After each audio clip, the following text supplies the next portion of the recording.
Section 4. You will hear a talk on research into music. First, you have some time to look at questions 31 to 40.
Now, listen carefully and answer questions 31 to 40.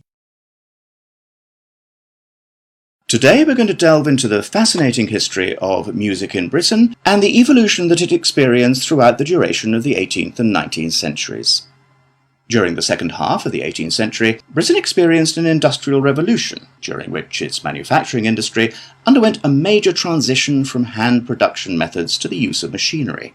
This sudden boom in the industry drew thousands of people into the cities, where they knew they'd be able to find jobs in the factories, working with or maintaining the machinery.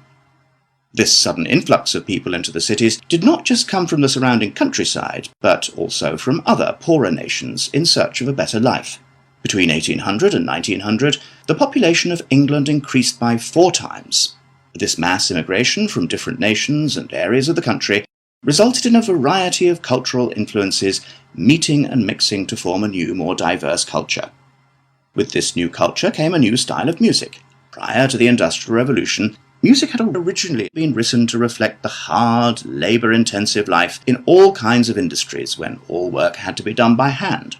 Most people resided in small rural communities where their lives revolved around farming. Life for the average person was difficult, as incomes were meagre, and malnourishment and disease were common. Despite the difference in nationalities of the people and the variety of musical genres, all of the music shared one common language, English. As many were unable to write, the songs were a means for the people to give voice to their experiences and feelings about their hard and laborious jobs. Most of the music written by the workers during this period has been lost, as a result of illiteracy and the wear of time. Now, you may be asking yourselves how these small musical works were formed. The roots of most of these groups can mostly be traced back to the younger members of the working classes, who were perhaps rebelling against the inferiority of their living and working conditions compared to those of the upper classes. Young performers would often lead these musical trends, usually possessing a great talent for singing or playing particular handmade instruments. As time progressed into the 19th century, these musical groups had gained much notoriety and would hold small performances in the street for all to watch. It was perhaps their blind optimism and rebellious spirit that led them to become so popular with their audiences, which were usually made up of the poorest of the poor. Despite efforts by the upper classes to put an end to these musical traditions, they continued to gain popularity and flourish. By the late 1870s, they had evolved past the barrier of the social echelons and gained access to the middle class. Performances were held in proper establishments such as village halls, and some were even ticketed, with audiences paying a fee for the privilege of watching. Music produced by these groups were better recorded, and some is still preserved today in museums. The music of these groups may not exist in the present day, but its influences are still clear if you look closely enough. In classical culture, for example, many of the themes and theatrical performances are still based on the lives and experiences of the working classes both prior to and following the Industrial Revolution. The novel entitled Les Miserables by Victor Hugo, for example, is a novel about the French working classes and is still widely popular today. The original recordings of the music written during these periods are now hugely valuable due to the demand from avid collectors and enthusiastic fans. Many of these recordings are publicly owned and displayed in museum exhibits.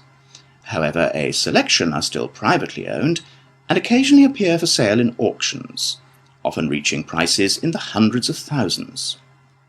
Well, that just about wraps the lecture up for today, so if anyone has any questions... That is the end of section 4. You now have half a minute to check your answers.